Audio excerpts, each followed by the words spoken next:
Anna, bienvenue à tous donc pour cette Inside Doc avec Frédéric Bouquet qui est le réalisateur du documentaire La Route des Arts que vous pourrez voir hors compétition sur la plateforme du FIFO. Frédéric, bonjour. Bonjour, oui bonjour. Bonsoir, bonjour. Donc, c'est gentil à toi de prendre le temps. Donc, tu nous reçois depuis la France.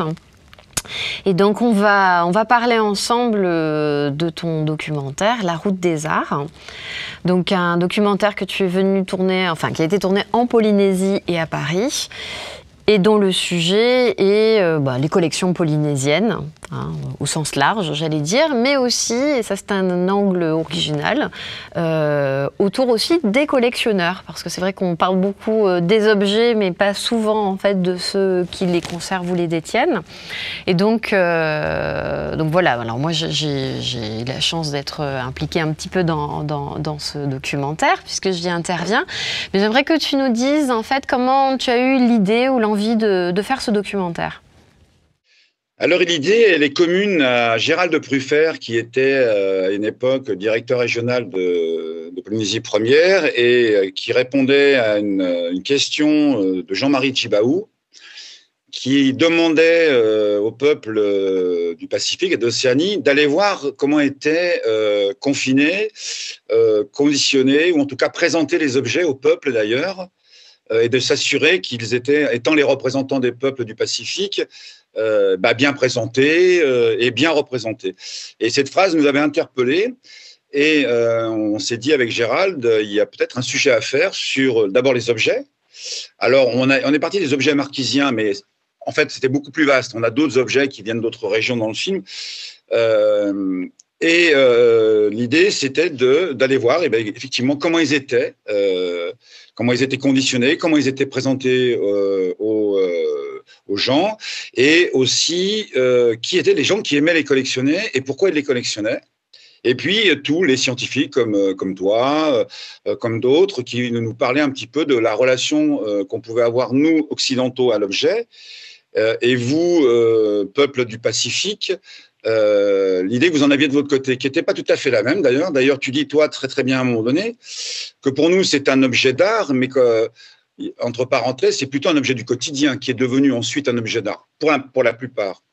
Et donc, c'était une idée qui revenait régulièrement dans les relations qu'on avait avec vous, dans le Pacifique, en Océanie, que moi, j'avais eu déjà précédemment en Afrique, où on me disait les objets que vous adorez sont des objets dans lesquels on fait chauffer la marmite. Donc c'était amusant comme expression, et je m'étais dit mais un jour il faudra en parler. Notre vision est la leur, voilà. Et puis on a écrit un scénario avec Frédéric Lecomte, qui est co-auteur de ce premier film, puisque il y en aura deux, il y en aura trois films, parce qu'il y en a déjà deux qui ont été faits, un chez nos amis Kanak en Nouvelle-Calédonie et un aux Marquises et à Tahiti et à Montréal, voilà. D'accord, donc ça s'inscrit dans une série océanienne pour le coup ? Oui, ça s'est ancré dans une série qui n'est pas une collection, mais qui est plutôt un triptyque, qui aujourd'hui devrait être beaucoup plus vaste, parce qu'après la Polynésie Tahiti, l'archipel polynésienne et la Nouvelle-Calédonie, on va partir à Wallis. Le prochain film sera à Wallis, et il va s'orienter sur le tapa wallisien. Avec, comme toujours dans les films que nous faisons, une partie qui relate un petit peu l'objet lui-même, son histoire, sa genèse, et puis une dernière partie, comme tu l'as vu dans le film qu'on a fait ensemble, et c'est vrai qu'on a eu le plaisir et l'honneur de t'avoir comme l'un des spécialistes, c'était très important pour nous, une partie vers la modernité. Qu'est-ce qu'aujourd'hui ça devient chez les street arters, chez les artistes de rue, et puis aussi dans la mémoire matérielle et immatérielle des gens, des Polynésiens.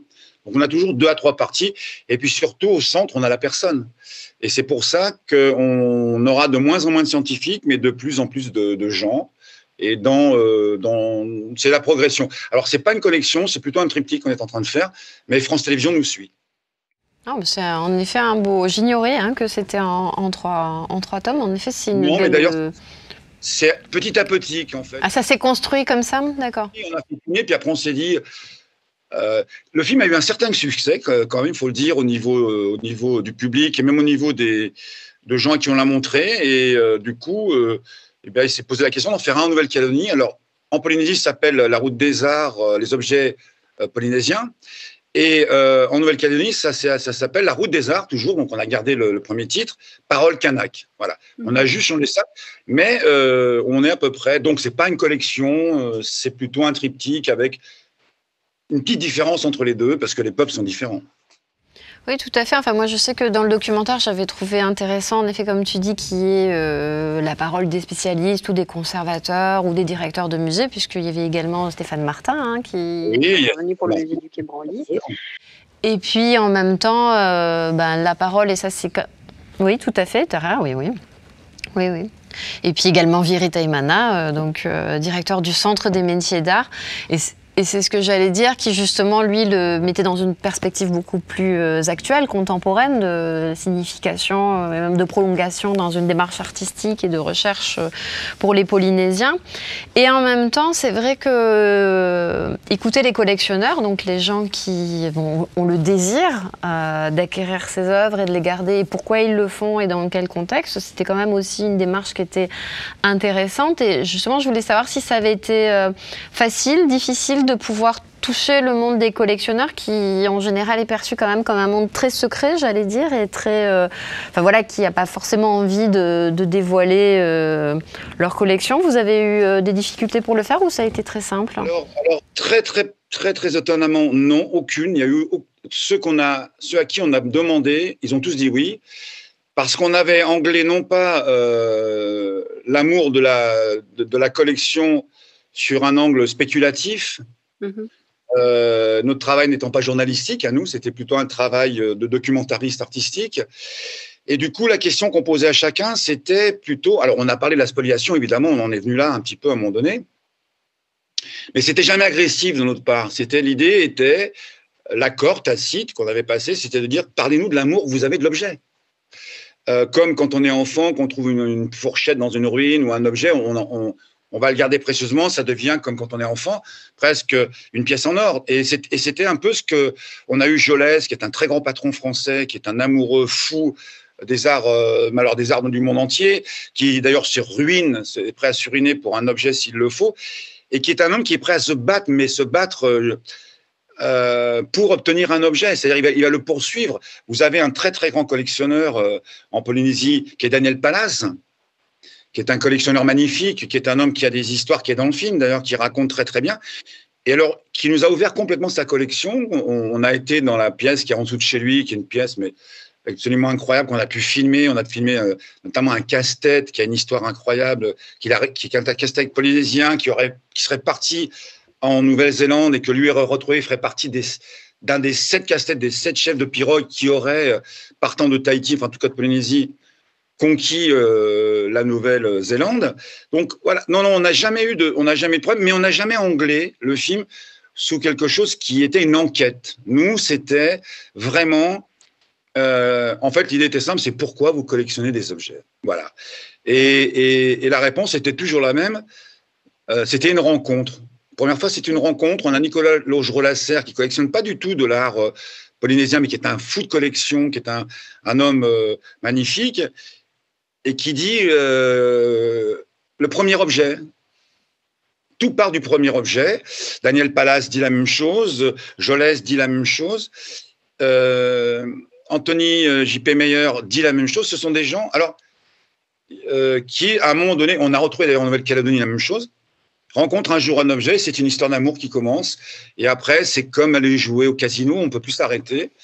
Alors là, il y en a certains qui jouent, qui laissent des fortunes, et d'ailleurs, l'entourage est en général assez mécontent au bout d'un moment. Et il y en a plus. Prendre la place. Oui, c'est ça. On le voit dans les documentaires, c'est qu'il y en a de plus en plus et qu'après, ils ne savent pas... Voilà. Celui-ci, on le voit très bien, et il n'y a plus de place chez eux, quoi. Et même des fois, il y a des pièces où on est relégué, la famille, dans une partie de la maison, parce que l'autre appartient aux objets. Et puis après, il y a tout par rapport au tiki, les anecdotes du tiki vivant, qui, la nuit, vient vous secouer si vous n'êtes pas sympathique avec lui. Enfin bref, voilà. Ça foisonne un petit peu, mais on n'a eu aucun problème. Au contraire, on était même très surpris. Alors en même temps, on a eu l'autorisation de filmer les Sotheby's. À Sotheby's, on a filmé d'ailleurs une vente aux enchères, ce qui est extrêmement rare. On a eu l'accord. mais toujours sous l'angle, par exemple, de la sidération. Il y a une œuvre qui part à 7 000 euros, à Sotheby's, et qui va terminer à 400 000 euros. Et ça ne dérange personne, ça n'étonne personne. C'est simplement que cette personne qui est au téléphone veut absolument cette œuvre-là parce que c'est une histoire d'amour. C'est vraiment une histoire d'amour entre l'objet. Alors, c'est très occidental parce que quand on discute avec des Polynésiens, il y en a qui sont même effarés de la folie occidentale sur certains objets, du prix que ça coûte. D'ailleurs, moi, j'ai des anecdotes qu'on n'a pas mis dans le film, mais très marrantes, aux Marquises, où une dame a dit un jour, dites donc, j'ai un vieux tapas qui me sert de nappe, vous voulez pas que je vous le vende, et puis vous allez me le vendre à Paris. Pourtant, ma fortune est faite. Voilà, c'était une blague, mais c'était un peu ça, quoi. C'était un napperon qui, d'un seul coup, ça serait peut-être vendu des centaines de millions de milliers d'euros à Paris. Voilà. Mais non, on n'a pas eu de problème. C'était même très, très intéressant de rencontrer. C'est drôle parce qu'il y a une humanité dans l'objet. Il y a une incroyable humanité. Souvent, ce sont des hommes d'argent, des hommes très riches, parce qu'il faut quand même avoir de l'argent. Et on a rencontré des gens très, très, très riches. Certains de nos invités sont très, très riches. On a l'impression qu'ils retrouvent une humanité qui serait presque du domaine de l'enfance. C'est des jouets, mais précieux. C'est-à-dire qu'ils y font attention, ils les nettoient, ils les mettent dans des conditionnements de température, ils vont leur parler. Daniel Palas parle à ses objets. Oui. Je vous laisse. Pardon ? Non, j'allais dire, oui, c'est vrai qu'on sent une certaine tendresse. Ah oui, il y a un véritable amour. Et puis il y a vous, les scientifiques, qui venez remettre un peu les choses à leur place. Je pense que les conservateurs aussi parlent à leurs objets. Parlent aux objets. Oui, d'ailleurs, je ne sais plus lequel, mais vous avez raison. Je ne sais pas lequel m'a dit. C'est pas Tara qui m'a dit. Je pense que c'est Tara, oui. S'il ne l'a pas dit, je pense, oui. Qui m'a dit, mais tu sais, nous les conservateurs, des fois, on passe du temps avec un objet et on lui parle. Et vous avez notamment un tiki qui est splendide, qui est magnifique au musée, qui était derrière vous quand on a fait, ou derrière toi quand on a fait l'interview. Et ce tiki, Tara m'a dit, je lui ai déjà parlé. C'est un très très beau tiki dans un ensemble. Oui, je pense, mais il n'y a aucune raison que vous ne parliez pas aux objets. Vous êtes les personnes les plus proches de ces objets. Vous les comprenez puisque vous les étudiez. Non, moi c'était. Je l'ai revu cet après-midi pour me le remettre en tête parce qu'il a 3 ans. Et sans forfanterie aucune, je me suis dit, mais pourquoi elle ne l'a pas pris en compétition? C'est vraiment un film que j'ai beaucoup aimé faire. Donc, c'est une histoire d'amour. Bon, voilà, moi, mon objet, c'est un film. Donc, j'ai une histoire d'amour avec mes films. Mais non, et puis j'ai énormément appris. Et puis j'ai découvert, par exemple, tout à l'heure, tu parlais de Viry. Mais ce type, il est incroyable. Pas tout le monde, mais ce type, quand je lui pose la question, est-ce qu'il faut que les objets rentrent? Il a un sursaut qui est, mais surtout pas, qu'on les laisse où ils sont. Ils sont nos représentants. Venant d'un Polynésien ou venant d'un Africain, on pourrait se dire, ah bon, puisque nous, en Europe, on dit il faut les rendre, il y a des mouvements qui se lèvent là-dessus. Et lui il dit, mais non, mais pourquoi faire? Créons les objets de demain. C'est ce que dit. Voilà, c'est un personnage que j'ai beaucoup, beaucoup aimé filmer, comme beaucoup d'autres. Il y a Lesa Potea, qui est une artiste polynésienne. Vous me dites si je parle trop. Hein. Ah non, pas du tout, c'est passionnant. Au contraire. Qui est une artiste de Polynésie, qui est très engagée dans l'écologie. Et elle m'a raconté une anecdote qui est dans le film, d'ailleurs. Elle me dit à un moment donné, tu sais, moi, je suis allé au Quai Branly. Je suis allé voir les tikis et je leur ai dit, ne soyez pas tristes, ne soyez pas déçus, n'ayez pas le mal du pays. Vous êtes nos ambassadeurs. Et cette phrase de cette jeune femme rejoint ce que Jean-Marie Djibaou a dit avec les objets ambassadeurs. D'ailleurs, ils existent, ces objets ambassadeurs. Oui, c'est formidable d'avoir des objets qui vous représentent dans le monde entier. C'est une infinie richesse, je trouve que c'est rare. Et aujourd'hui, vous, Polynésiens, et vous, Kanak, parce que moi, je trouve que c'est très, très proche, vous avez un musée qui vous représente, qui est un musée mondialement reconnu, qui est le plus grand musée au monde des arts. Alors après, il y avait ce mot d'art premier qui revient beaucoup, avec Stéphane Martin, on en a parlé. Oui, tu te rappelles que ça ne m'avait pas plu, d'ailleurs. Exactement. Mais non, mais alors, c'est très étonnant. Ça n'a plu à personne, ce mot. Mais même c'est pas que ça ne plaît pas à Stéphane Martin, qui était le président, mais non, c'est Emmanuel Casareo qui l'a remplacé. C'est fantastique qu'un homme du Pacifique devienne le président d'un musée aussi important que celui-ci.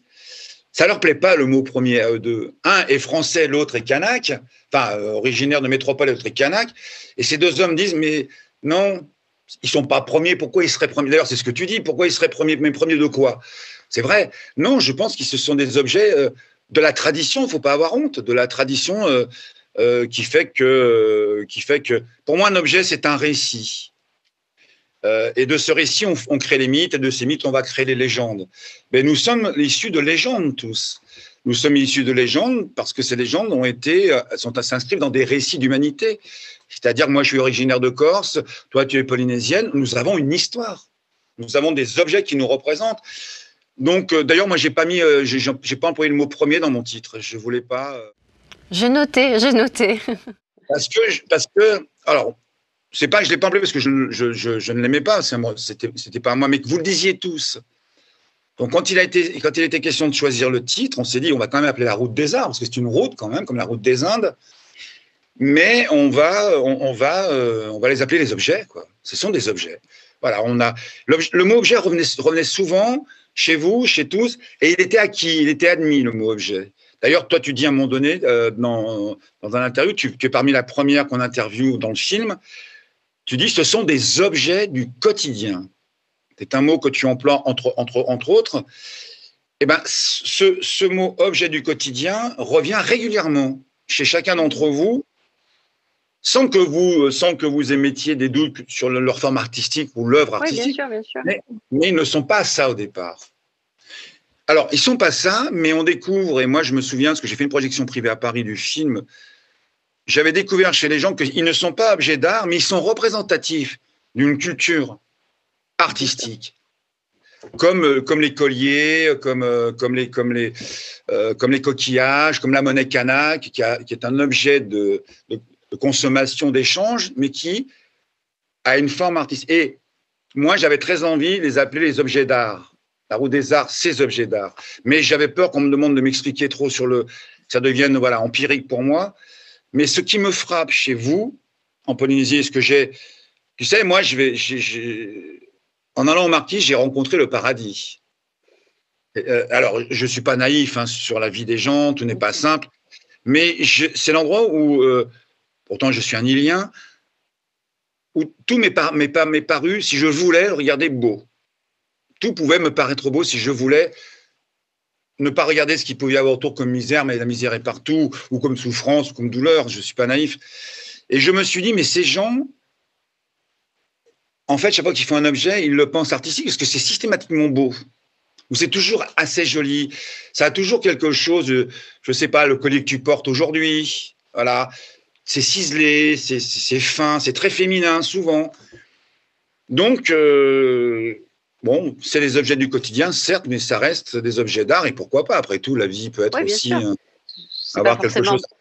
C'est pas forcément péjoratif. On peut mettre du beau dans le quotidien. Il faut en mettre. Très bien. Quand tu vas dans les toilettes aux Marquises et qu'il y a des fleurs sur la cuvette des toilettes, j'ai jamais vu ça à Paris.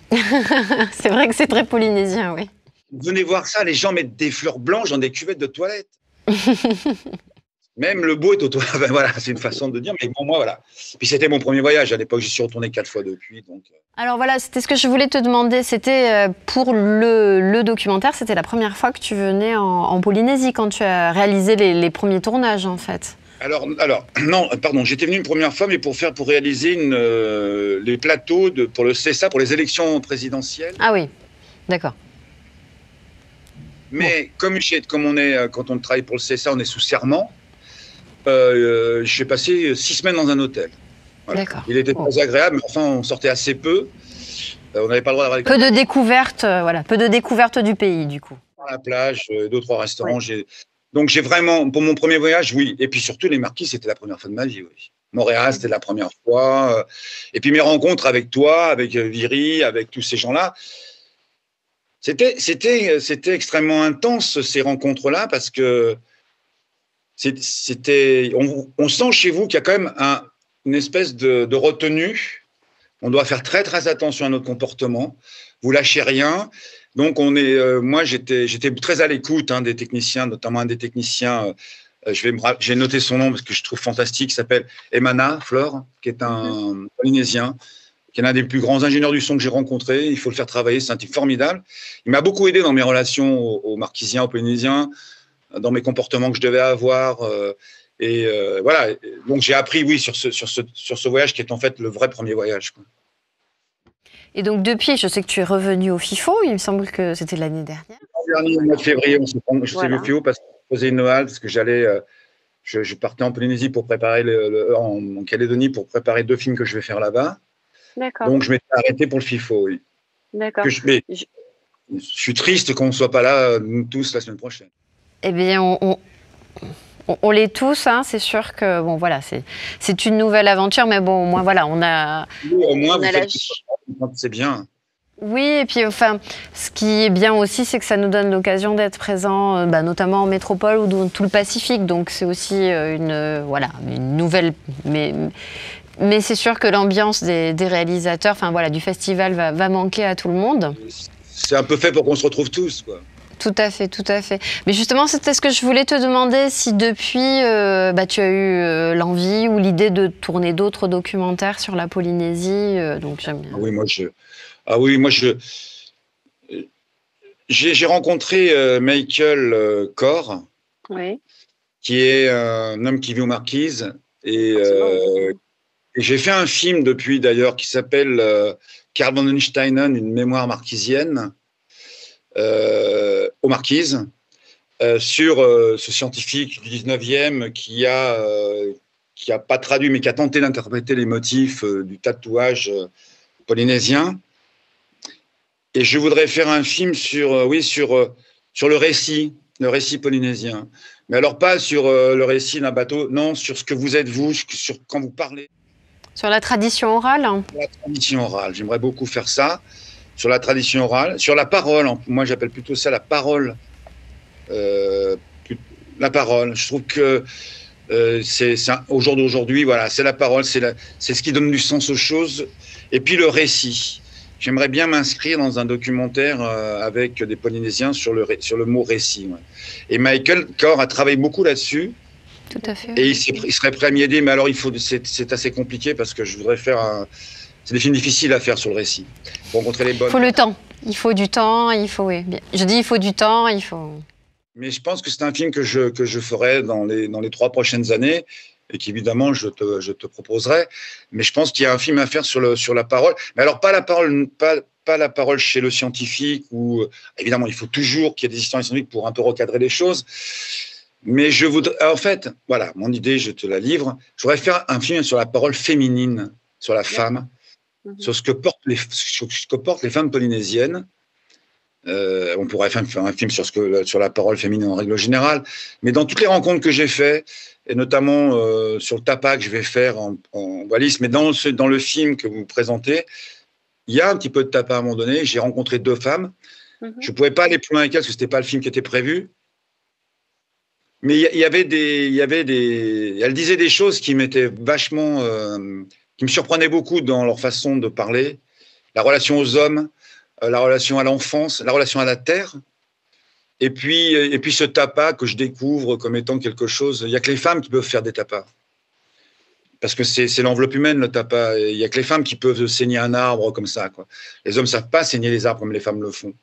C'est extrêmement féminin, c'est à la fois dur, c'est à la fois physique, mais c'est en même temps une sensualité fantastique quand on les regarde faire. Voilà, j'aimerais faire un film sur cette parole-là, la parole des femmes.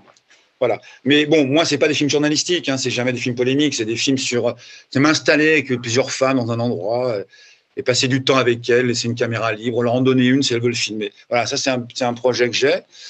On va voir. Oh, c'est de beaux sujets, en tout cas. Avec de beaux angles d'attaque. Mais alors justement, j'allais te demander, c'est difficile de trouver des producteurs, de trouver, sur ce type de sujets qui sont peut-être un petit peu, entre guillemets, particuliers, non? Non. Bah, moi,